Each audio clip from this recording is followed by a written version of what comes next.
Welcome to Direct 4x4 fitting video for the Expedition Roof Rack. What I'm going to do is part one. I'm going to show you what it is exactly that you get when you open the box. So we're going to look at the guide step by step eventually in part two. But to start with, when you open the box, we'll look at the bulkier equipment first. These are the side panels here. This is the side of the Expedition frame. If you can notice, there's a box section aluminium on the top. There's a hollow section at the bottom there. There's a series of riv nuts on the sides there. That's for the top frame, and there's a series of riv nuts at the bottom with these holes as well. We'll look at how that's constructed in a moment. In the kit as well, you get 5 of these slats, or the base of the roof rack. You can see it's like an extruded aluminium design with sort of ridge design on the top as well. And then what we've got is we've got these the top section of the front and the rear. This bolts onto the side section here and here into those riv nuts that are onto the side frame. So what we're going to do now is we're going to look at the other part, which is the front of the frame system. So as you can see here, it's got like a bevel section on the top. It's like hollow extrusion, and you've got this series of holes.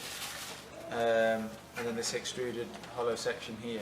Now this is part of the front and the rear, but the bottom of the frame on the rack.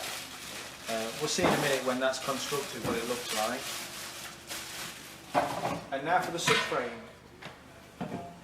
So on the subframe system, it consists of 2 of these box section black parts and 1 of these black subframe systems. And this provides the strength for the roof rack, and we'll see it later as well when it's constructed what it's going to look like. What we've got here is when you get the kits as well, you get this box. This is in the kit. This comes with all the brackets and all the bolts and nuts and bits and bobs you need. So in this the L-shaped bracket here, which comes under the roof rack, and this fits around the gutter, and you can notice you've got the sort of hook bolt there. There's a thread at the bottom there where a nut goes round, and as you tighten that up, it pinches against the gutter on the car, like so. And then this will sit under the roof rack, and the roof rack will sit on the top of that. 3 each side, really strong construction as well, and a variety of holes that you can use. I've noticed some people, when they've got a high roof vehicle, will have it that way round, and some people, when they've got a low roof vehicle, they have it that way around and they bolt it underneath. So it's pretty versatile. So if you've got your Land Cruisers and Pajeros, you can actually do it that way around. And I've seen some people with the Delikas had it that way around as well with high roof frames.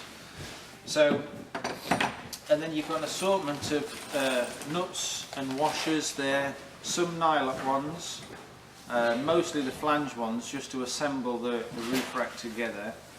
There's quite a lot. In fact, they do supply more than the needed amount to put the roof rack together. So you will have some spares over as well.